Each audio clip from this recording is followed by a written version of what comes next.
YouTube, it's Joanna Delilah, and I am going to do a short video on face charts. Well, I'm hoping it's short.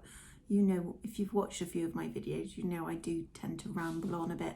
Now, this is aimed at makeup students, specifically my makeup students who are on my media makeup course.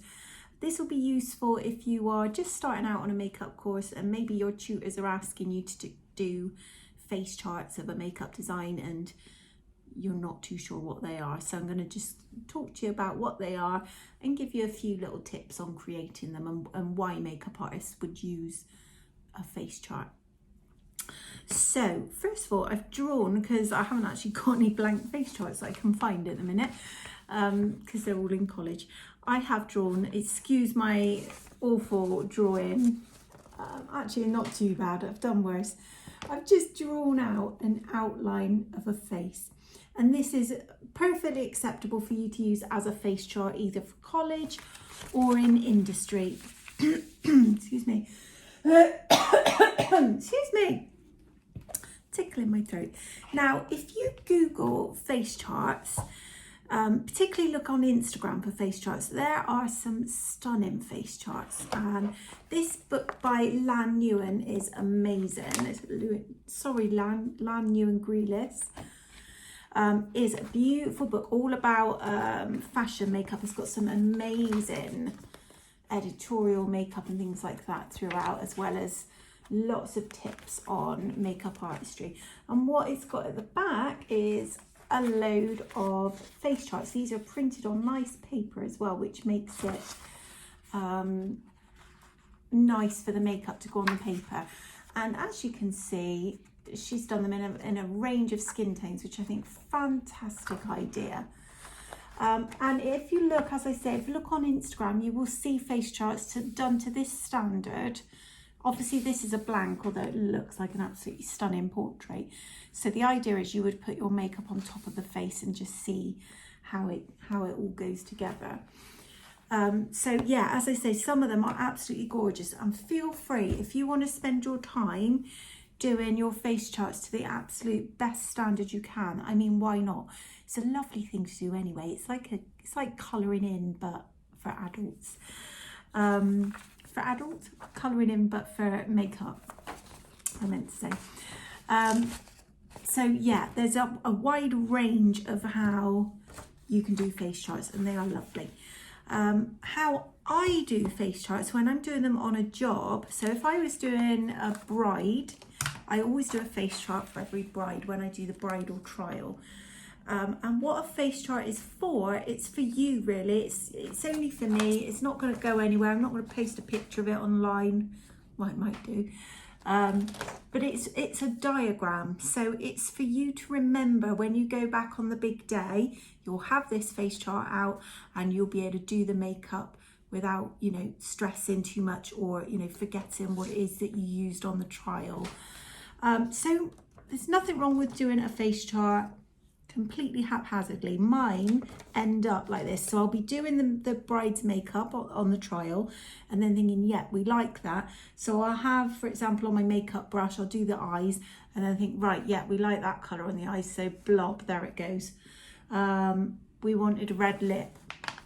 Blob, bit of red on the lip. And then what I would do is just scribble next to it the name of the shades. I might write down a bit more about the placement, like I would put this brown in the socket line and then a little blob of a colour.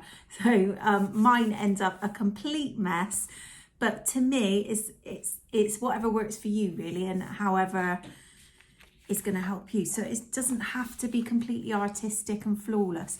So your college face charts can literally be the same, but as long as all your labelling excuse me, and colours that you're using are clear. The idea of it is that if you do this makeup and then, heaven forbid, you were unwell, not able to go and carry out the job, you could give your face chart to me or another makeup artist and they could follow it and know exactly, right, I need this one on the socket line of the eye because they've written it all on.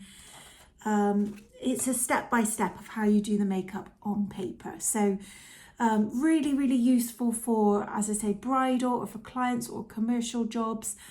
as a way of planning in advance what you're going to do, but also really useful for creative makeups and artistic makeups. If you plan it in advance, you'll find when you do it on the day on the face, or even if you're going to do your face chart and then straight away do it on the face, if you're working from home and doing work on yourself, you will find it comes out better every time when you do a face chart in advance.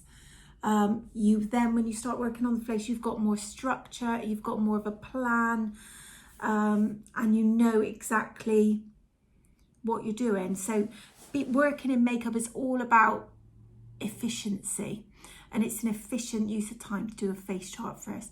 I know at first when you're new to makeup, sometimes, especially those of you who really like all the creative stuff, sometimes you do struggle a little bit with that because you feel like it's restrictive planning in advance, and you like to just see where the makeup takes you and develop it and tweak it. Well, you can still do all of those things. Excuse me. You can still, stray from your face chart. If you're working in college, your face chart is just a basis from where you started out with your design. You don't have to stick rigidly to it.